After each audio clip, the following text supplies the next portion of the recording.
그만하세요. 일본의 한 술집. 외국인을 향해 오늘의 주인공이 소리를 지르고 있습니다. 술집의 사람들은 쳐다보고만 있고 주인공의 친구들은 외국인을 내쫓기 위해 발버둥 치는데요. 사장님까지 외국인을 향해 소리를 지르자 외국인은 자리를 떠납니다. 눈물을 흘리고 있는 주인공. 도대체 이들에게 무슨 일이 있었던 것일까요? 바로 지금 사연을 들어보겠습니다. 오늘의 사연 시작합니다. 안녕하세요. 저는 일본 오사카에 살고 있는 나옴이라고 합니다. 지금 이 이야기를 꺼내는 것만으로도 다시 가슴이 철렁 내려앉을 만큼 고통스러운 기억이지만 그래도 용기를 내보려고 해요. 다름이 아니라 최근 한국에서 붙잡힌 유튜버와의 악연이 있어서 이렇게 사연을 보냅니다. 2023년의 어느 여름밤이었어요. 친구들과 함께 오사카 시내의 작은 술집에서 모처럼의 자유로운 시간을 즐기고 있었죠. 평소처럼 웃고 떠들며 좋은 시간을 보내며 즐거운 하루를 보내던 중 저희 기억에서 꺼내고 싶지 않은 악몽이 드리우기 시작했어요. 친구들과 대화를 주고받던 중 정체 모를 외국인이 셀카봉에 카메라를 달고 술집으로 들어왔어요. 영어를 하며 소리를 높이며 여기가 일본의 술집이다 라고 말하며 주변을 촬영하기 시작했죠. 술집에 있던 사람들은 불편함을 느꼈고 사장님도 조용하라고 말하며 촬영을 하지 말라고 했습니다. 하지만 그 외국인은 아랑곳하지 않고 스미마생 이라고 소리를 치며 비어있는 테이블에 착석했어요. 이내 메뉴판을 보며 혼자 휴대폰을 보며 중얼거리는 모습을 보니 유튜버나 스트리머 같아 보였습니다. 사장님에게 음식과 술을 주문을 하고 시청자들과 소통을 하는 모습이 보였죠. 처음 술집을 들어올 때 보단 조용해진 그의 모습에 다시 술집 안의 분위기는 안정이 되었고 저는 아랑곳하지 않고 친구들과 술을 즐겼습니다. 그런데 그 순간 소름이 끼치는 일이 벌어졌습니다. 그가 자리에서 일어나더니 테이블을 돌아다니며 거칠게 떠들며 카메라를 들이댔어요. 뭐라고 같은 말을 계속 중얼거리며 술집의 손님들에게 말을 걸며 다녔죠. 자기 소개를 하며 자기 방송에 얼굴 한번 비춰달라는 말을 하며 카메라를 무작정 들이대고 있었어요. 사람들은 거절을 했고 유튜버는 모욕적인 말을 하며 투덜댔어요. 저와 친구들은 불편함을 느꼈고 친구들에게 자리를 옮기자라고 말하려던 찰나 악몽 같은 일이 벌어졌습니다. 자리에서 일어나려는 제 옆으로 그가 다가와 자리에 앉았습니다. 자신을 소개하며 유명한 유튜버라고 했어요. 저와 친구들은 손을 저으며 거절 의사를 표명했습니다. 하지만 그 사람은 대뜸 자신의 유튜브 채널을 보여주며 자신을 소개했어요. 조니 소말리라는 유튜버였고 실제로 라이브 방송을 하고 있더라고요. 저는 원래도 내성적인 성격이라 갑작스러운 관심이 너무 부담스러웠고 도망가고 싶었어요. 하지만 그는 화면을 무작정 들이밀며 여러분, 일본에 대해 한마디만 해주세요 라고 말하며 카메라를 제 얼굴 앞에 위치시켰어요. 저는 얼굴을 가린 채 아무 말도 못하고 얼어붙었습니다. 그런데 도망갈 틈조차 주지 않고 소말리는 우리 사이에 앉아 무례하게 들이대기 시작했어요. 그가 마치 나를 짓누르는 듯한 무거운 기운이 느껴졌습니다. 친구들도 자신들의 얼굴을 가리며 당황했고 저는 마치 작은 생쥐처럼 꼼짝도 못했어요. 그 순간 제게 끔찍한 일이 벌어졌습니다. 소말리는 갑자기 제 옆자리에 바짝 붙어 앉더니 웃으면서 장난을 치듯 자신의 손을 의자와 제 엉덩이 사이로 밀어 넣었어요. 머릿속이 새하얘졌고 심장이 미친 듯이 뛰었어요. 저는 그저 마비된 것처럼 앉아있을 수밖에 없었죠. 몇 초간 멍해 있다가 이건 더 이상 참을 수 없다는 생각에 무의식적으로 소리를 질렀어요. 그만해 라고 외쳤을 때 제 목소리는 떨리고 있었고 온몸이 차갑게 식었습니다. 그 소리를 듣고 친구들이 급하게 반응했어요. 모두가 분노로 얼굴이 일그러졌고 소말리를 쫓아내려 했어요. 끝내 사장님이 다가와 소말리를 내쫓으려고 했고 사장님이 폴리스라고 말하자마자 소말리는 제 옆자리에서 알아났습니다. 사장님에게 떠밀려 밖으로 나가는 소말리는 뻔뻔하게 웃으며 한마디를 더 던졌습니다. 너희 같은 일본인들은 원자폭탄 맞아 죽어야지. 히로시마 기억하지? 너희는 원자폭탄에 맞아야 정신 차려. 내 바지 속에도 원자폭탄이 있거든. 그 말이 내 귓가를 후벼 파듯 들어오는 순간 분노와 충격이 동시에 밀려왔습니다. 온몸이 덜덜 떨리며 숨이 막힐 것 같았어요. 저는 정신을 차리지 못했고 친구들은 다 제게 다가와 저를 걱정하기 시작했습니다. 술집 밖은 여전히 소란스러웠고 저는 얼른 이곳을 떠나 집에 가고 싶은 생각뿐이었어요. 그렇게 화목했던 친구들과의 술자리는 최악으로 바뀌어 버렸고 집에 돌아온 저는 성희롱을 당한 기분에 사로잡혀 좌절감에 빠져버렸습니다. 그날 이후 저는 누군가가 길거리에서 셀카봉을 들고 라이브 스트리밍을 하거나 카메라를 들고 있는 모습만 봐도 심장이 철렁 내려앉았습니다. 저도 모르게 몸이 굳어버리고 도망치듯 그 자리를 빠져나가게 되었죠. 소말리의 박장대소하는 얼굴이 제 머릿속에 떠오를 때마다 그 불쾌감과 무력함이 다시 밀려왔죠. 길을 걷다 또 마주치진 않을까 하는 생각에 사로잡혀 매일매일을 불안감에 시달리며 살게 되었습니다. 그 일이 있은 후 며칠 뒤 저는 그 유튜버가 아직까지 일본에 있을까 하는 두려움에 유튜브로 검색을 하기 시작했어요. 그는 그 이후에도 일본에서 인종차별적인 방송을 했다는 소식을 접했죠. 제 손은 다시 떨리기 시작했고 불안함이 가득 차오르고 있었어요. 하지만 그 불안감이 조금이나마 사라질 만한 소식을 보게 되었어요. 소말리가 일본에서 본국으로 강제 송환당하고 5년 동안 입국 금지를 당했다는 뉴스였습니다. 그 순간 안도감이 스며들며 긴장이 풀려 털썩 주저앉고 말았습니다. 하지만 제 기억에는 술집에서 한 소말리의 무례하고 발칙한 행동이 제 가슴에 트라우마로 자리 잡게 되었어요. 다시 생각해도 정말 악몽 같은 순간이었습니다. 그 사건 이후로 제게 유튜브는 아주 복잡한 공간이 되었습니다. 예전에는 단순히 즐거운 콘텐츠를 보며 여가를 보내는 매개체였는데 소말리와 얽힌 그 악몽 같은 기억이 머릿속에 뿌리를 내려버린 후로는 달라졌죠. 소말리의 만행을 괜히 찾아봤다는 생각도 들었어요. 유튜브에서 관련 동영상으로 알고리즘을 타면서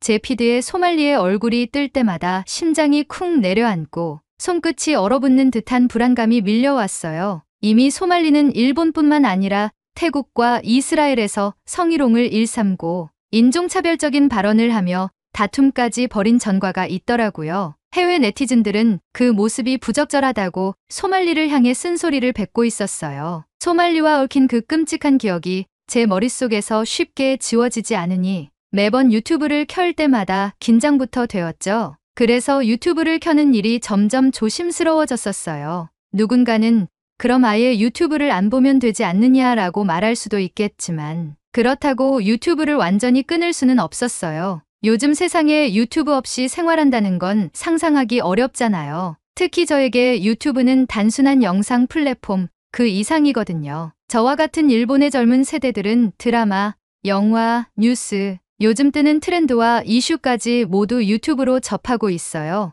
게다가 최근 일본에서는 한국 문화가 엄청난 인기를 끌고 있어 한국어 공부나 K-드라마, K-팝 같은 것들을 유튜브를 통해 접하고 있죠. 일본의 20대에게 한국은 대유행이나 다름이 없거든요. 한국 컨텐츠를 즐기는 게 제 삶의 큰 즐거움이기도 했어요. 하지만 이제는 그 안에서 안전지대를 만들어야 했습니다. 소말리와 관련된 영상이 알고리즘에 뜰 때 저는 매번 관심 없음을 꾹꾹 눌렀어요. 그렇게 제 영상 피드에서 소말리의 흔적을 없애는 것이 제가 할 수 있는 작은 방어 수단이었고 제 트라우마를 극복하기 위한 첫걸음이기도 했어요. 내가 통제할 수 있는 부분을 통제함으로써 조금씩 안정을 되찾으려는 노력이었죠. 어쩌면 유튜브에서 제가 즐기는 컨텐츠들이 제 불안함을 하나 둘씩 사그라지게 하는 요소였어요. 특히 한국 컨텐츠의 힘은 대단하다는 것을 느끼죠. 일본에서는 한국의 아이돌과 예능, 넷플릭스 시리즈들이 젊은 세대의 일상 깊숙이 자리 잡고 있어요. 친구들과 함께 K-팝 노래를 부르고 K-드라마 이야기로 밤새 수다를 떠는 게 너무나 자연스러운 풍경이 되었죠. 특히 저와 한국이라는 주제로 소통을 많이 하는 친구가 있어요. 바로 하루카라는 친구죠. 우리는 대학 시절 같은 밴드 동아리에서 만나 절친이 되었어요. 하루카는 외향적이고 쾌활한 성격의 얼굴도 이쁘고 몸매도 좋았어요. 밴드에서는 드럼을 맡았는데 쇼컷을 한 하루카의 중성적인 매력에 대학의 남녀 학생들의 인기를 한몸에 받았죠. 하루카는 내성적인 저에게 늘 새로운 자극을 주곤 했습니다. 하루카는 내성적인 제가 낯을 가리고 우물쭈물하는 모습을 볼 때마다 자신감을 불어넣어주고 동갑인데도 불구하고 저를 귀여워했어요. 쾌활하고 외향적인 하루카와 함께 시간을 가지다 보니 저도 점점 스스로에 대한 자신감도 생기게 되었고 학교 생활과 밴드 생활을 즐기게 되었죠. 저는 밴드에서 키보드를 맡고 있었는데 혼자 연습할 때만 하루카가 자연스레 드럼을 쳐주며 합주도 하곤 했어요. 그러던 중 하루카가 한국으로 교환학생을 간다고 했고 우리는 잠시 멀어져야 했어요. 하지만 서로 메신저와 통화로 소통을 주고받으며 우정을 이어나갔죠. 그러다 하루카의 추천으로 한국 음악을 듣기 시작했고 한국어가 배우기 쉽고 문화를 온전히 즐기려면 한국어를 공부하는 게 좋을 거라는 추천을 해줘서 함께 한국어 공부도 했어요. 처음엔 친구의 추천과 호기심으로 시작했던 한국에 대한 공부가 한국에 푹 빠지게 된 계기가 된 거죠. 그리고 최근 일본의 한국 문화의 유행이 젊은 세대를 덮치며 제 선택이 탁월하다는 생각도 들었었어요. 그렇게 교환학생을 마치고 돌아온 하루카와 한국이라는 주제로 저희는 더 각별해졌습니다. 그러던 어느 날 제가 소말리에 대한 트라우마를 알고 있던 하루카가 제게 다가왔습니다. 나오미, 우리 이번 여름에 한국 여행 가는 거 어때? 한국을 직접 느껴보고 싶어. 너도 한국어 공부 열심히 했으니 써먹어 봐야지. 직접 경험한 내가 옆에 있으니 아주 즐거운 여행이 될 거야. 그녀의 목소리에 순간 가슴이 두근거렸어요. 설렘과 기대감이 한꺼번에 밀려왔습니다. 사실 한국 여행은 제 버킷리스트 중 하나였어요. 일본에서 K컬처는 대유행이고 한국은 일본 젊은이들이 계속 가보고 싶어하는 꿈의 여행지로 자리 잡았거든요. 친구들이 SNS에 서울에서 떡볶이 먹어본 사람?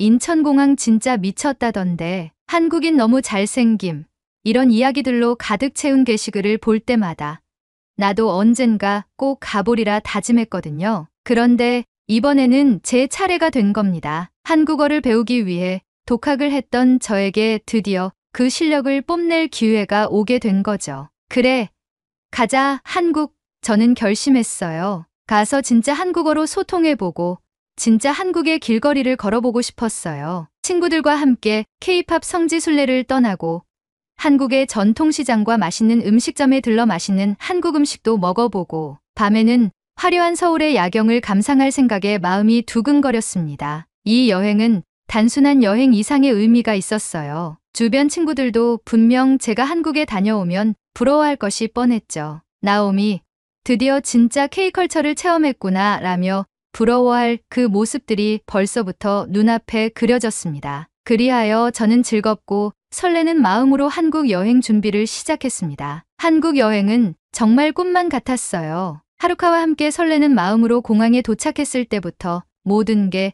마치 영화 속 한 장면 같았죠. 인천공항에 내리는 순간 깨끗하고 잘 정돈된 시설과 친절한 안내 직원들의 모습에 첫눈에 반했습니다. 하루카는 여행 경험이 많아서 그런지 능숙하게 모든 과정을 처리하며 저를 이끌었어요. 우리는 공항철도를 타고 서울 도심으로 이동했는데 창밖으로 스쳐가는 한국의 풍경은 정말 매력적이었어요. 서울에 도착하자마자 하루카와 저는 젊은 세대들이 즐긴다는 다양한 명소를 방문하기 시작했어요. 강남의 카페 거리에서 사진을 찍고 명동의 화려한 상점들에서 쇼핑을 했습니다. 특히나 홍대에 도착했을 때 그 젊음의 열기와 자유로운 분위기에 마음이 들떴어요. 거리에는 음악이 흘러넘치고 여기저기서 버스킹을 하는 사람들, 길거리 음식을 즐기는 외국인과 현지인들이 뒤섞여 있었죠. 이래서 많은 일본 젊은이들이 한국을 좋아하는구나 싶었어요. 하루카와 저는 밤이 깊어갈수록 더 즐겁게 시간을 보냈어요. 그러다 홍대 거리를 걸으며 밤문화를 탐방하던 중 길 한쪽에서 외국인 스트리머들이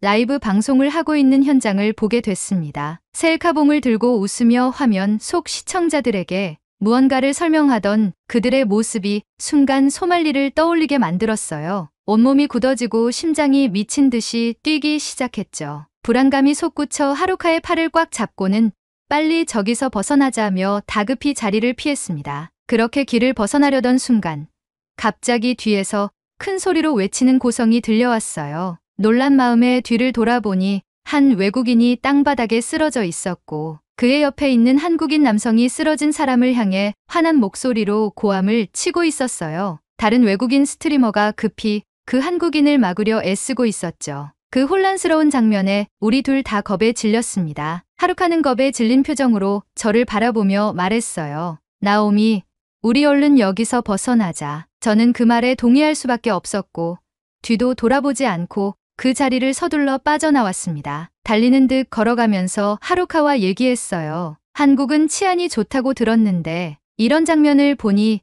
꼭 그런 건 아닌가 봐. 저는 떨리는 목소리로 그렇게 말하며 밤거리가 조금은 위험할 수 있겠다는 생각이 들었어요. 하루카도 저와 같은 생각이었던지 고개를 끄덕이며 제안을 했죠. 우리 그냥 편의점에서 맥주 사서 숙소에서 마시자. 그렇게 우리는 가까운 편의점에 들러 맥주와 안주거리를 사서 안전하게 숙소로 향했습니다. 숙소에 도착해 간단한 샤워를 마친 후 하루카와 소파에 나란히 앉아 맥주를 마시며 긴장을 풀었어요. 우리는 편안한 분위기 속에서 오늘의 여정을 되돌아보며 웃기도 하고 한국의 젊은 문화가 얼마나 매력적인지 얘기했습니다. 그런데 그때였습니다. 하루카가 켜놓은 TV에서 익숙한 얼굴이 보도되는 걸 보고 저는 맥주캔을 손에서 떨어뜨릴 뻔했어요. 화면 속에 등장한 인물은 바로 소말리였습니다. 소말리가 한국에서 벌인 온갖 추태와 무례한 행동들이 뉴스에서 낱낱이 보도되고 있었어요. 뉴스에 따르면 그는 서울에서 평화의 소녀상에 입을 맞추는 등 모욕적인 행위를 저질렀고 지하철과 버스에서 음란물을 재생하거나 큰 소리로 북한 노래를 틀어 다른 승객들에게 불쾌감을 주었다고 했습니다. 또 편의점에서는 컵라면 국물을 테이블에 쏟고 소주를 마시며 난동을 부려 업무방해 혐의로 경찰 수사를 받고 있다는 내용도 전해졌어요. 그의 라이브 방송을 보고 격분한 한국 남성이 소말리를 직접 찾아내어 주먹으로 응징했다는 내용이었습니다. 그 보도를 보자마자 온몸에 소름이 돋고 심장이 쿵 내려앉는 느낌이었어요. 그동안 억누르고 있었던 트라우마가 다시 살아나는 듯 숨이 막혀왔습니다. 하루카는 저를 걱정스럽게 바라보며 저는 숨을 깊게 내쉬며 떨리는 손을 꽉 쥐었습니다. 하루카는 걱정스럽게 제 어깨를 잡고 물었습니다. 나오미, 괜찮아? 얼굴이 하얗게 질렸어. 저는 감정이 북받쳐 말을 잇지 못했고 마침내 참았던 눈물이 쏟아졌습니다. 하루카는 소말리에 대한 분노를 참지 못한 채 날카롭게 쏘아붙였어요. 그 녀석, 일본에서도 온갖 몹쓸 행동을 하고는 결국 추방당했으면서 한국까지 와서 이런 짓을 하다니 정말 동양인 비하를 전문으로 하는 파렴치한 인종차별자 같아. 하루카는 화를 내며 목소리를 높였고 그 모습이 오히려 저를 조금 진정시켰어요. 하지만 제 심장은 여전히 뛰고 있었고 일본 술집에서 당했던 그 끔찍한 악몽이 생생히 떠올랐어요. 하루카는 제 손을 꼭 잡으며 달랬습니다. 나오미, 걱정하지 마. 죄를 지은 사람은 벌을 받게 되어 있어. 한국 경찰이 제대로 조사하고 있으니까. 그러면서도 하루카는 아까 홍대에서 겪은 일과 지금 뉴스에 나오는 상황이 겹친 걸 떠올리며 놀라워했어요. 나오미, 내 촉이 정말 대단해. 내가 빨리 벗어나자고 안 했으면 나도 큰일 당했을지 몰라. 정말 고마워. 그녀의 말에 저는 조금씩 안정을 되찾기 시작했습니다. 그렇게 우리는 맥주를 마저 마시며 한국의 예능을 보며 깔깔대며 웃으며 소말리에 대한 기억을 조금씩 지우며 하루를 마무리했습니다. 다음 날 아침, 하루카는 제게 새로운 제안을 했어요. 나오미, 서울에 소말리가 있으니 부산으로 가는 게 어때? 하루카의 말에 저는 궁금해하며 물었습니다. 부산? 그녀는 활짝 웃으며 설명했어요. 응. 부산은 해양 도시라 한국의 바다를 즐길 수 있어. 게다가 KTX라는 고속철도를 타면 금방 갈 수 있대. 여행 계획이 새로워지자 저도 다시 설레기 시작했어요. 우리는 KTX에 올랐습니다. 열차는 조용하고 아늑했으며 창밖으로 펼쳐지는 한국의 풍경이 아름다웠어요. 창밖에서 열차로 스며드는 따뜻한 햇빛에 몸이 노곤해졌고 그동안의 긴장감이 풀려서인지 저는 금세 스르르 잠이 들었습니다. 그렇게 우린 부산역에 도착하게 되었고 맑고 화창한 날씨가 우리를 반겼습니다. 택시를 타고 광안리 해수욕장 근처의 숙소로 이동해 체크인을 하고 방으로 들어간 순간 저는 깜짝 놀랐습니다. 창문 밖으로 보이는 광안리 해변의 전경을 바라보니 수평선 너머로 부드럽게 일렁이는 바다가 반짝이고 있었습니다. 해변에는 사람들이 평화롭게 걸으며 웃고 떠들고 있었고 넓은 바다를 가로지르는 대교의 웅장함이 감탄을 자아냈습니다. 저 멀리 보이는 광안대교는 밤이 되면 어떤 불빛으로 물들지를 상상하게 만들었죠. 마음속 깊이 쌓여있던 긴장과 불안이 서서히 풀어지는 기분이었습니다. 창밖을 보며 부산에서의 하루에 대해 설레는 상상을 하던 중 하루카가 다가와 진중한 표정으로 입을 열었어요. 나오미, 소말리가 지금 출국 정지를 당했대. 한국 경찰이 마약 혐의, 그리고 성희롱까지 포함해 그 녀석의 만행을 낱낱이 조사하고 있다고 해. 이제는 그가 법의 심판을 받을 거야. 하루카는 말을 이어가며 진심 어린 눈빛으로 저를 바라봤습니다. 너에게는 정말 악몽 같은 사람이었잖아. 이제 그 녀석이 벌을 받으니 너도 더 이상 걱정하지 말고 편히 즐겨. 알고 보니 제가 걱정된 하루카는 KTX에서 제가 잠든 동안에도 소말리에 대한 뉴스와 조사 과정을 찾아보며 저를 위해 위로할 준비하고 있던 것이었죠. 저는 그녀의 위로가 마음 깊숙이 와닿았습니다. 그 순간 저는 눈시울이 뜨거워지며 하루카를 꼭 껴안았어요. 하루카, 정말 고마워. 너 없었으면 나 혼자 이 감정을 이겨낼 수 없었을 거야. 제 목소리는 떨렸고 눈물이 흐르기 시작했지만 이번엔 기쁨의 눈물이었어요. 하루카도 저를 꼭 안으며 조용히 미소를 지었죠. 그 순간 저는 비로소 마음의 짐이 풀리며 안도감을 느꼈습니다. 하루카가 말했어요. 우리 이제 제대로 한국을 즐겨볼까? 세상에서 가장 이쁘게 옷을 갈아입어.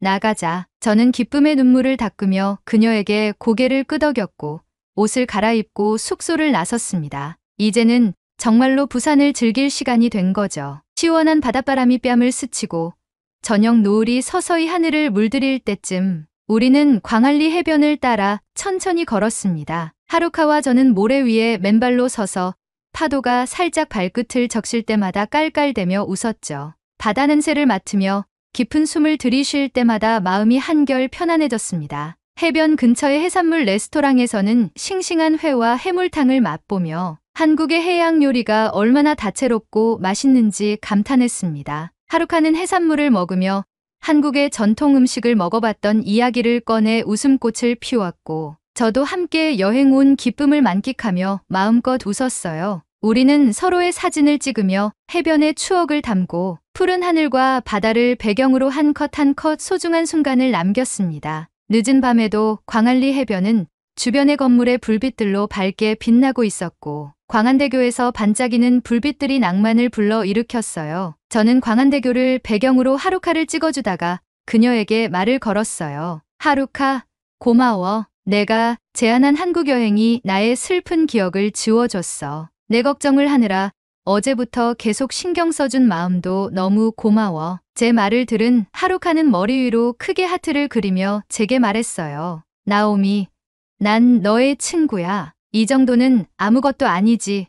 사랑해. 그녀의 말에 다시 한번 따뜻함이 전해졌고 그제야 제가 얼마나 큰 위로를 받았는지 느꼈어요. 하루카는 정말로 제 걱정을 함께 나눠준 소중한 친구였습니다. 부산에서의 마지막 밤, 우리는 해변에서 밤바다를 바라보며 작은 불꽃놀이를 했습니다. 사람들이 저마다 웃고 떠들며 즐거운 시간을 보내는 모습에 저도 조금씩 미소를 되찾아갔어요. 한국에서의 이 모든 경험이 마치 꿈처럼 느껴졌습니다. 과거의 나쁜 기억을 씻어내고 이곳에서 새로워진 제 자신을 느낄 수 있었어요. 부산에서의 여행을 마지막으로 다시 일본으로 돌아와 유튜브를 보던 중 관련 동영상으로 소말리가 또 나왔어요. 하지만 저는 더 이상 피하지 않게 되었습니다. 대부분의 동영상은 소말리의 부적절한 행동에 대해 비판하는 내용들이 줄을 이루다 보니 쌤통이라는 생각이 들며 과거의 두려움이 사라지고 트라우마도 극복하게 된 저를 만나게 되었죠. 한국이 아시아에 피해를 입힌 소말리를 엄중하게 처벌해서 앞으로도 민폐를 끼치는 나쁜 사람들을 꼭 응징하고 정의롭고 따뜻한 나라로 계속 남길 바래요. 저에겐 한국이 이젠 영웅의 나라 같아 보이거든요. 제 악몽을 깨워주셔서 정말 감사합니다. 이제 저는 한국을 더 사랑하고 한국을 더 즐기는 사람이 되겠습니다. 다시 한번 진심으로 감사합니다. 오늘의 이야기 어떠셨나요? 오늘의 이야기에 공감하신다면 구독, 좋아요 한 번씩 부탁드리겠습니다. 다음에 더 좋은 사연으로 여러분을 찾아뵙겠습니다. 시청해주셔서 감사합니다. 한국은 일본의 고유 전통을 그만 베껴야 해. 휴스턴의 한 대학교 한 일본 유학생이 한국에 대해 반론하며 소리를 치고 있습니다. 오늘의 주인공과 그녀의 친구들의 표정이 점점 굳어가는데요. 도대체 그녀들에게 무슨 일이 있었던 것일까요? 바로 지금 사연을 들어보겠습니다. 오늘의 사연 시작합니다. 안녕하세요.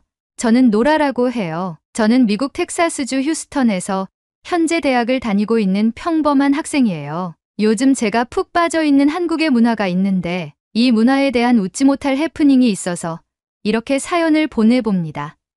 저는 어릴 적부터 한국 문화에 푹 빠져 있었어요. 이 이야기를 어디서부터 시작해야 할지 모르겠지만 그 시작은 아마도 제가 처음 한국 드라마를 보기 시작하면서였을 거예요. 특히 제가 중학생이었을 때 봤던 드라마 응답하라 1988은 저를 한국의 일상 문화와 한국인들의 정서에 깊이 빠져들게 했어요. 그때부터 한국이라는 나라에 대해 궁금증이 많아졌고 이후로는 K-팝이 전 세계의 유행을 타기 시작하며 제 마음에 한국이라는 나라가 깊숙이 침투하게 되었죠. 그렇게 한국에 대한 사랑이 커져서 대학에 들어가기 전 한국을 2번이나 여행하고 오게 되었어요. 처음에는 고등학교 친구들과 함께 여행을 갔고 두 번째는 가족들과 함께였죠. 첫 번째 여행에서 저는 친구들과 서울의 밤을 느끼고 부산의 광안리 해변을 걸으며 한국이 가진 다채로운 매력을 몸소 체험했죠. 가족과 함께 여행을 갔을 땐 강원도의 바다를 즐기기 위해 차량을 렌트해서 돌아다녔어요. 한국은 단순히 서울, 부산뿐만 아니라 모든 곳이 아름답다고 느껴지는 여행이었죠. 저는 특히 한국의 음식과 편리한 교통 시스템에 반하게 되었어요. 어떠한 음식이든 대중적인 맛이 있었고 시간을 철저하게 지키는 교통 시스템은 여행을 한층 더 편하게 해주었죠. 그리고 그 중에서도 저에게 가장 강렬하게 남았던 건 바로 찜질방이었어요. 찜질방은 한국 드라마에서 종종 봐서 익숙했지만 직접 가보니 그 매력이 어마어마하더라고요. 한국에서 하루는 찜질방에서 숙박을 했었는데 찜질방에 있는 동안 뜨거운 방에서 땀을 흘리고 나와서 한국 음료인 시원한 식혜를 마시고 뜨거운 방 안에서 익힌 달걀을 머리로 깨서 먹는 그 경험은 정말 이색적이었어요. 찜질복을 입고 하루 종일 몸과 마음을 풀어내는 그 시간이 저에게는 너무나도 특별하게 느껴졌죠. 이후로 한국을 떠나서도 그 찜질방의 독특한 경험이 잊혀지질 않았어요. 그런데 얼마 전 정말 깜짝 놀랄 만한 소식을 듣게 됐어요. 바로 제가 사는 휴스턴에 한국 찜질방이 생긴다는 소식이었죠. 한국에서 경험했던 그 찜질방을 이곳에서 다시 체험할 수 있다니 상상만으로도 너무 설레는 거 있죠? 그 소식을 듣고 저는 너무 행복했어요. 한국을 제대로 느낄 수 있는 공간이 내 주변에 생긴다니 믿기지 않을 정도였어요. 그래서 저는 학교에서 친구들과 점심을 먹고 있을 때 그 이야기를 해줬어요. 미셸과 아만다는 제 친한 친구들이라 한국에 대해 자주 이야기하곤 했거든요. 그래서 먼저 찜질방에 대해 물어봤어요. 너희 혹시 찜질방이 뭔지 알아? 라고 했더니 둘 다 어리둥절한 표정으로 절 쳐다보더라고요. 미셸은 찜질방? 그게 뭐야? 라며 웃었고 아만다도 고개를 갸우뚱했어요. 저는 이 기회에 그들에게 한국 찜질방의 매력을 제대로 알려줘야겠다고 생각했죠. 찜질방은 한국식 사우나인데 단순히 몸을 따뜻하게 하는 것만이 아니라 다양한 테마방에서 땀을 빼고 맛있는 음식을 먹으면서 하루 종일 쉴 수 있는 공간이야. 게다가 찜질복을 입고 편하게 다닐 수 있어서 정말 편하네 라고 설명했어요. 둘 다 듣고 나서 흥미로워하는 것 같았어요. 와, 그럼 우리가 직접 가볼 수 있는 거야? 라며 미셸이 물었죠. 맞아. 휴스턴에 새로 생겼거든. 이번 주말에 한번 가보는 게 어때? 하고 제안했더니 미셸과 아만다 둘 다 완전히 동의했어요. 우리는 주말에 찜질방을 가기로 약속을 했어요. 저는 마치 한국에서 다시 찜질방을 체험하는 것 같은 설렘을 느꼈고 친구들에게 한국의 찜질방 문화를 소개할 수 있다는 생각에 기분이 너무 좋았어요. 드디어 주말이 다가왔고 저와 미셸, 아만다는 약속대로 휴스턴에 새로 생긴 한인 찜질방을 방문했어요. 입구에 들어서자마자 우리는 현대적이고 깔끔한 인테리어에 감탄했어요. 그리고 가격표를 보니 입장료가 $45더라고요. 한국에서 경험했던 찜질방에 비해 조금 비싸긴 했지만 깔끔하고 다양한 테마로 꾸며진 방들을 보니 그 돈이 전혀 아깝지 않겠다는 생각이 들었어요. 미국에서 한국 문화를 그대로 느낄 수 있다는 것 자체가 너무 기뻤으니까요. 먼저 우리는 프론트에서 찜질복을 받고 샤워실로 들어갔어요. 저는 한국에서 해본 경험이 있어서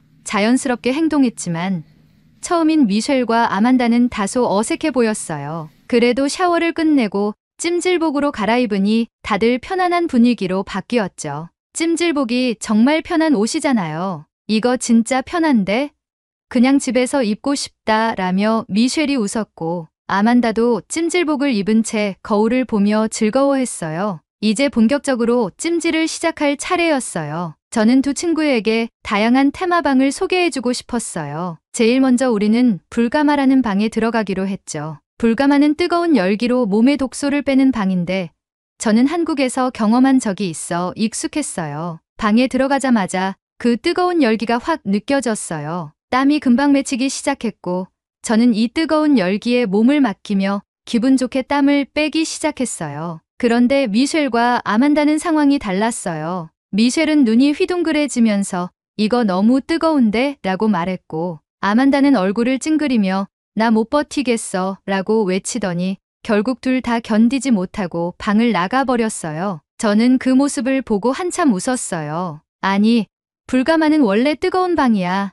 우리가 낮은 온도 방부터 갔어야 했는데 라고 말하며 웃었죠. 미셸과 아만다도 나와서 숨을 고르며 웃기 시작했어요. 그럼 우리 뜨겁지 않은 방부터 즐기자라고 제가 말하자 둘은 동의하며 고개를 끄덕였어요. 그렇게 우리는 온도가 낮은 방부터 차근차근 체험하기 시작했어요. 먼저 약간 따뜻한 황토방에 들어갔죠. 황토에서 나오는 은은한 열기가 기분을 편안하게 만들어줬어요. 그런데 미셸이 갑자기 농담을 하더라고요. 이 방에 오래 있으면 내 피부가 더 검게 될 것 같아. 미셸은 흑인 혼혈인데 그런 농담을 하니 다들 웃음이 터졌어요. 아만다도 웃으면서 그럼 난 더 창백해지려나? 라고 장단을 맞추며 즐거운 분위기를 이어갔죠. 그 후 우리는 얼음방이라는 시원한 방으로 들어가서 몸을 식혔어요. 얼음방은 찜질방에서 필수 코스잖아요. 뜨거운 방에서 땀을 흘리고 나서 얼음처럼 차가운 방에서 몸을 식히면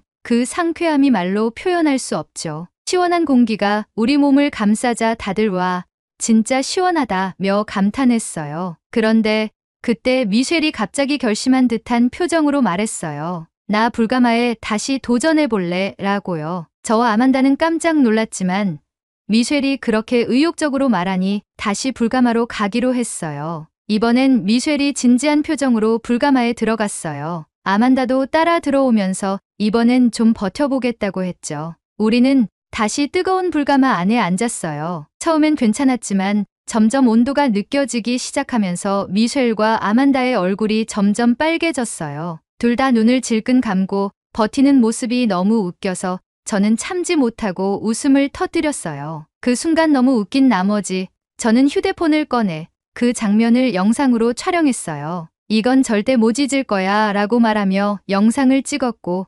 미셸과 아만다도 어쩔 수 없이 웃음을 터뜨렸어요. 결국 이번에도 오래 버티지 못하고 우리는 불가마에서 나왔지만 이번엔 나름 성공한 듯한 기분이었죠. 찜질을 마치고 나서 우리는 배가 고팠어요. 그래서 찜질방 안에 있는 식당으로 향했죠. 식당에서는 제가 한국에서 경험했던 것처럼 식혜와 라면, 그리고 불가마에서 달군 계란을 먹을 수 있었어요. 미셸과 아만다는 처음으로 식혜를 마셔봤는데 와, 진짜 맛있다고 하더라고요. 라면도 너무 맛있게 먹었고 불가마에서 달궈진 계란도 먹으면서 서로 웃음이 끊이지 않았어요. 식사를 하면서 우리는 오늘의 찜질방 경험에 대해 이야기를 나눴어요. 미셸은 불가마 진짜 힘들었지만 그래도 도전한 보람은 있는 것 같아 라고 말했고 아만다는 얼음방이 정말 최고였어. 시원한 공기 때문에 살 것 같았어 라고 했어요. 저는 두 친구에게 한국 찜질방을 소개해 줄 수 있어서 너무 행복했고 그들도 정말 즐거워해서 뿌듯했어요. 찜질을 마치고 나서 저는 오늘의 대망의 하이라이트 바로 때밀이를 친구들에게 소개해 주기로 했어요. 한국에서 처음 경험했을 때 느꼈던 그 상쾌함이 아직도 생생하게 기억났거든요. 그래서 친구들에게도 그 특별한 경험을 선물하고 싶었죠. 이제 진짜 재미있는 걸 해볼까? 하고 미셸과 아만다에게 말하자 둘 다 궁금한 표정으로 저를 쳐다봤어요. 뭐, 또 무슨 한국 체험이야?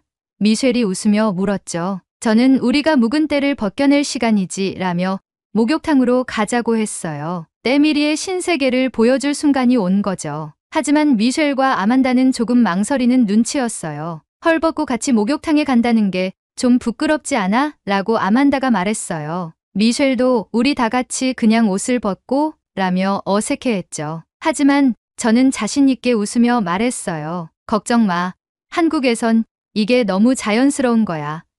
그리고 같이 목욕을 하면 더 친해지는 거야. 친구들은 여전히 어색한 표정이었지만 제 말을 믿고 결국 함께 목욕탕으로 향하기로 했어요. 목욕탕에 들어가자마자 따뜻한 온탕이 우리를 맞이했어요. 친구들은 처음엔 여전히 부끄러워했지만 따뜻한 물에 몸을 담그자마자 그 부끄러움은 금방 사라졌어요. 미셸이 오, 진짜 좋다 몸이 풀리는 느낌이야 라고 말했고 아만다도 몸이 천천히 물에 녹아드는 것처럼 편안해졌다고 했죠. 저는 그 모습을 보며 마음이 뿌듯해졌어요. 봐, 이게 바로 한국식 목욕탕의 매력이야 라며 웃었어요. 우리는 온탕과 냉탕을 오가며 대화를 나눴어요. 따뜻한 물에 들어갔다가 시원한 물에 들어가는 그 감각이 너무 상쾌했죠. 친구들은 이런 걸 왜 이제야 알았을까? 라며 기분 좋게 웃었어요. 그렇게 시간을 보내다 보니 때밀이를 할 준비가 된 것 같았어요. 자,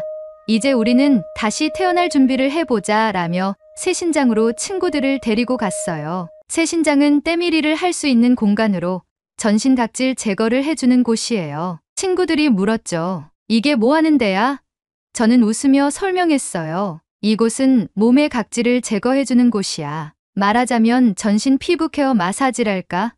친구들은 여전히 낯설어했지만 저는 진짜로 시원할 거야. 나만 믿어 라며 안심시켰어요. 새신사도 다가와서 걱정 마세요. 개운한 경험이 될 겁니다. 라고 말하며 친구들을 편안하게 해줬어요. 저는 친구들의 타올을 걷어내고 베드에 엎드리라고 했어요. 둘 다 여전히 불안한 표정이었지만 저를 믿고 결국 베드에 몸을 눕혔죠. 그리고 드디어 때밀이가 시작됐어요. 처음에는 친구들의 반응이 놀라웠어요. 새신사가 이태리 타올을 들고 공격적으로 때를 밀기 시작하자 미셸과 아만다의 목소리가 목욕탕을 가득 메웠어요. 아, 이거 아파.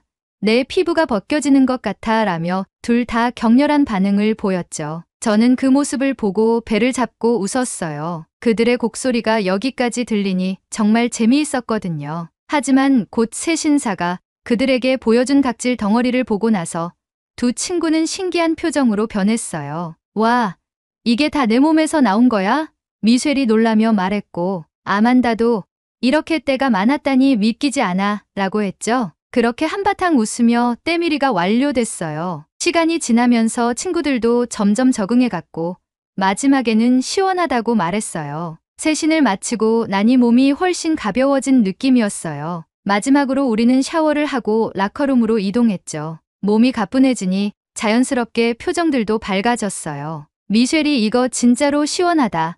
처음엔 아팠는데 나중엔 너무 상쾌했어 라고 말했고 아만다도 내 피부가 이렇게 부드러워질 줄은 몰랐어. 진짜 좋은 경험이었어. 라고 했어요. 두 친구가 너무 좋아하는 모습을 보니 저도 정말 뿌듯했어요. 그러니까 이래서 내가 찜질방을 좋아하는 거야. 이제 너희도 찜질방 팬이 된 거지? 라고 물으니 둘 다 고개를 끄덕이며 웃었죠. 그렇게 찜질방에서의 하루는 너무나도 성공적으로 마무리됐고 우리는 한결 가벼워진 몸과 마음으로 찜질방을 떠났어요. 다음 날 학교에서 미셸과 아만다와 함께 전날 갔던 찜질방 이야기를 나누고 있었어요. 미셸은 여전히 때밀이 경험에 대해 얘기하면서 진짜 시원하긴 했어. 처음엔 깜짝 놀랐지만 몸이 가벼워진 느낌이 들더라고.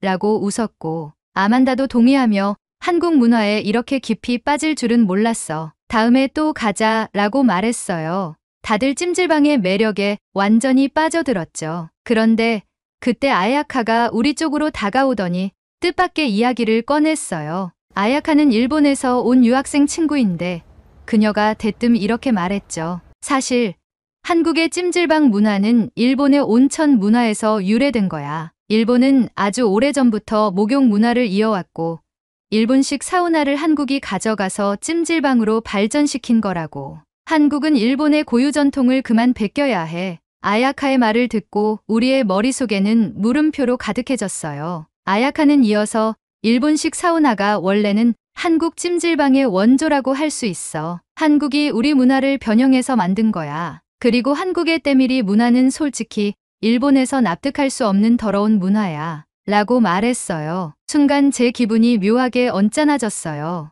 아야카가 찜질방을 부정적으로 말하는 게 마치 한국 문화를 깎아내리는 것처럼 느껴졌거든요. 저는 조금 더 부드럽게 대응하려고 했어요. 때를 미는 게 왜 더러운 문화야?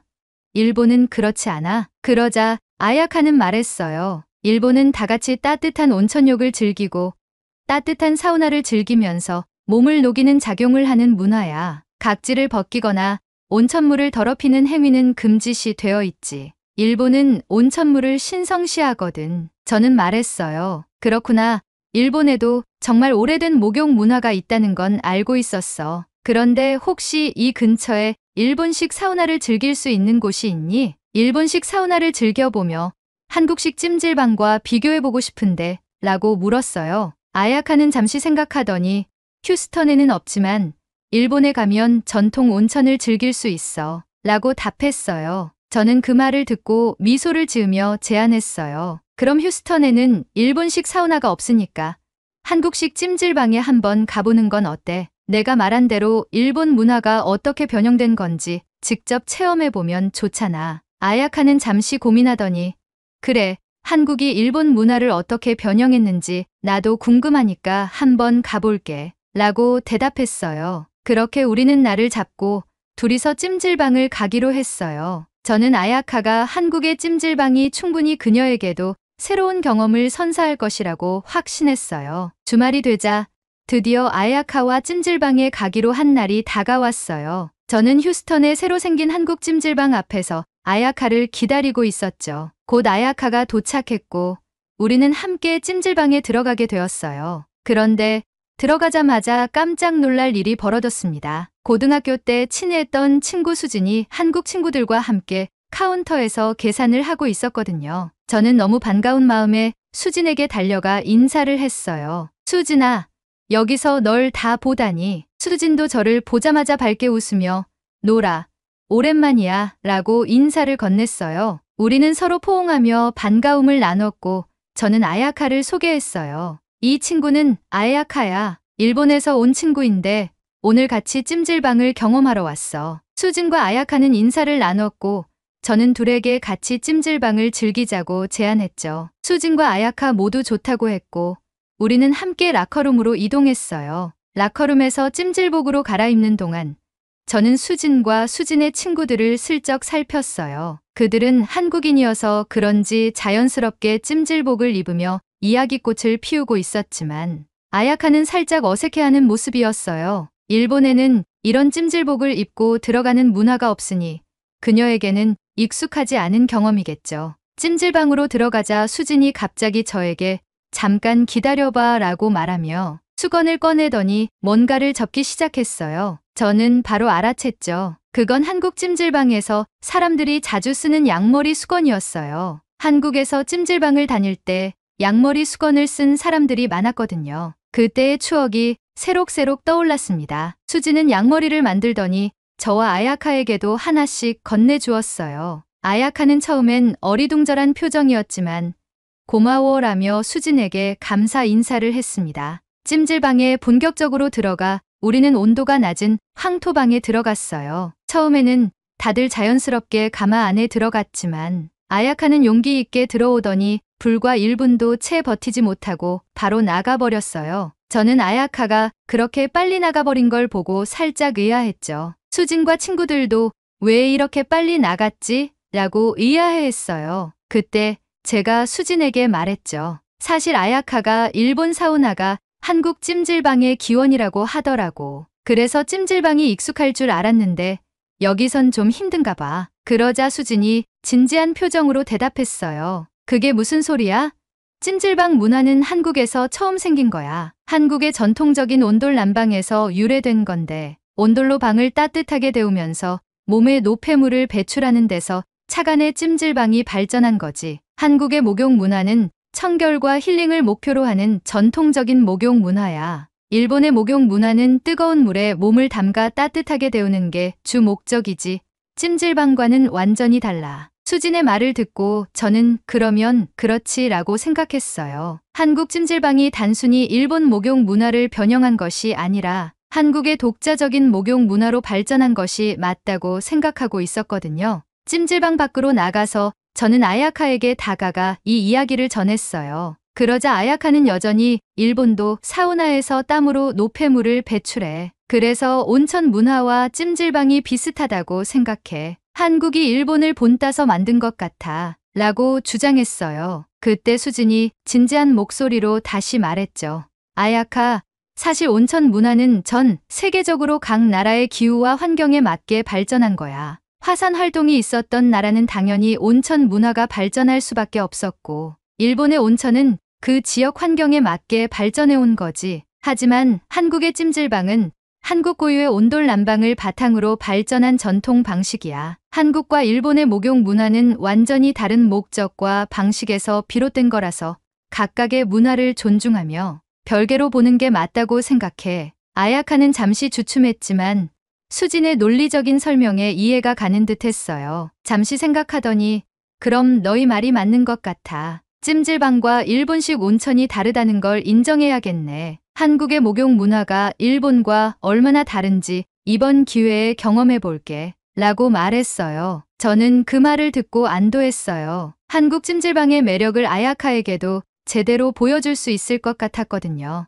우리는 다시 찜질방 안으로 들어갔고 아야카는 이제 좀 더 열린 마음으로 한국 찜질방을 즐길 준비가 된 것 같았어요. 이 경험이 그녀에게도 새로운 문화의 매력을 깨닫게 하는 좋은 기회가 되기를 바랐습니다. 저희는 그렇게 아야카와 함께 찜질방의 테마를 모두 즐겼어요. 한국 음식부터 각기 다른 온도의 방들, 그리고 부대 시설까지 완전 뽕을 뽑았죠. 그리고 저희는 찜질방에 데미를 장식할 때밀이를 허러 갔어요. 사실 아야카는 때밀이에 대해 전혀 모르고 있었죠. 그래서 저는 그녀에게 소개해주기로 마음먹었어요. 수진과 다른 친구들은 이미 때밀이의 본고장에서 왔기 때문에 다들 아야카에게 이건 진짜 몸과 마음이 깨끗해지는 마사지야. 너무 상쾌할 거야. 라고 설명했죠. 아야카는 약간 의아해했지만 우리 말을 믿고 세신장으로 함께 갔어요. 우리는 모두 세신 베드에 누웠고 세신사들이 하나둘씩 들어와서 따뜻한 물을 몸에 부으며 각질 제거를 시작했어요. 저는 이때가 오기를 기다리고 있었죠. 묵은 각질이 벗겨지는 그 상쾌한 느낌을 말이에요. 그런데 그 순간 아야카가 갑자기 소리를 질렀어요. 아, 너무 아파. 왜 내 살갗을 벗기는 거야? 순간 모두가 웃음을 터뜨렸어요. 세신사가 열심히 각질을 벗겨내고 있었는데 아야카는 이 낯선 감각을 고문처럼 느낀 거죠. 수진과 저는 웃으면서 아야카에게 말했어요. 이건 살갗을 벗기는 게 아니야. 각질을 제거하는 거야. 조금만 참으면 진짜 시원해질 거야. 하지만 아야카는 여전히 고통스러워하며 몸을 조금씩 떨고 있었어요. 이건 진짜 고문 같아. 이렇게 아픈 마사지는 처음이야 라고 말하며 고개를 절레절레 흔들었죠. 세신사도 당황해서 그럼 제가 조금 살살 문지르겠습니다. 라고 말하고는 타올을 바꾸어 천천히 때를 밀기 시작했어요. 그제야 아야카는 겨우 참을 만해졌는지 더 이상 소리를 지르지 않았어요. 그 와중에 수진과 저는 키득거리며 계속 때밀이를 받았어요. 각질이 하나하나 벗겨지는 그 개운함을 몸으로 느끼며 우리는 서로 농담을 주고받았죠. 한참을 세신을 받고 있는데 어디선가 코 고는 소리가 들리기 시작했어요. 너무 생생하게 들려서 우리는 누가 이렇게 대놓고 잘까 궁금해졌죠. 소리의 근원지를 찾아보니 놀랍게도 아야카가 엎드린 채로 편안하게 자고 있었어요.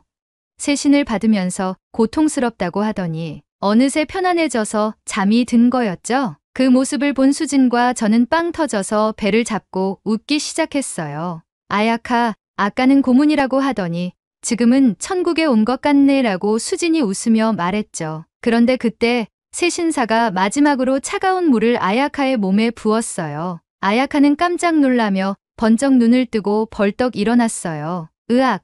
이게 뭐야? 라며 당황해했죠. 그 모습에 우리는 더 크게 웃음을 터뜨렸어요. 모든 긴장이 다 풀어진 것처럼 모두가 폭소를 했고 찜질방 안은 웃음소리로 가득 찼어요. 그렇게 우리는 때밀이를 마무리하고 마지막으로 상쾌한 샤워를 했어요. 몸이 한결 가벼워진 느낌이었죠. 찜질방을 다 마치고 우리는 출구로 나왔어요. 수진과 친구들은 집으로 돌아가기로 했고 우리는 헤어지기 전 서로 인사를 나눴어요. 저는 아야카와 함께 길을 걸으며 그녀에게 소감을 물었죠. 아야카, 오늘 찜질방 어땠어? 처음엔 좀 힘들어 보였는데 괜찮았어? 아야카는 잠시 생각하더니 미소를 지으며 말했어요. 솔직히 처음엔 정말 아팠어. 이건 도대체 뭐 하는 건가 싶었지. 근데 끝나고 나니까 진짜로 몸이 한결 가벼워진 느낌이야. 한국의 찜질 문화가 생각했던 것보다 훨씬 더 좋았어. 개운해지고 또 힐링되는 느낌이 들더라고. 그 말을 들으니 정말 뿌듯했어요. 아야카는 계속해서 말했죠. 일본의 온천 문화랑은 확실히 달라. 온천도 좋지만 한국 찜질방은 이렇게 다양한 방에서 땀을 빼고 때밀이까지 하니까 더 특별한 것 같아. 저는 미소를 지으며 대답했어요. 그치? 한국 찜질방은 단순한 사우나가 아니고 전신관리와 힐링을 다 같이 할 수 있는 공간이야. 마음도 몸도 다 풀리잖아. 아야카는 고개를 끄덕이며 말했어요. 맞아. 이제 왜 사람들이 찜질방을 좋아하는지 알 것 같아. 나도 한국의 찜질 문화가 정말 마음에 들어. 다음에 또 같이 가자, 놀아. 그 말을 듣고 저는 너무 기뻤어요. 한국 찜질방의 매력을 아야카에게도 전할 수 있어서 뿌듯했고 이제 아야카도 그 문화를 이해하고 즐기게 된 것 같았어요. 우리는 그렇게 다시 한번 찜질방에 가기로 약속하며 그날의 일정을 마무리했어요. 한국 찜질방 문화가 일본의 온천과는 전혀 다른 매력을 지닌다는 걸 아야카에게 전해줄 수 있어서 정말 기뻤어요. 아야카도 이제 그 차이를 몸소 느꼈고 앞으로는 더 열린 마음으로 한국 문화를 받아들일 수 있을 것 같았어요. 저는 앞으로도 휴스턴에서 한국의 찜질방을 널리 알리기 위해 수많은 지인들을 데리고 갈 예정이에요. 힐링을 선사해주는 한국식 찜질방 사랑합니다. 오늘의 이야기 어떠셨나요? 저도 날 한번 잡아서 찜질방에 가서 묵은 때를 좀 벗겨야겠습니다. 오늘의 이야기에 공감하신다면 구독, 좋아요 한 번씩 부탁드리겠습니다. 다음에 더 좋은 사연으로 찾아뵙겠습니다. 시청해주셔서 감사합니다.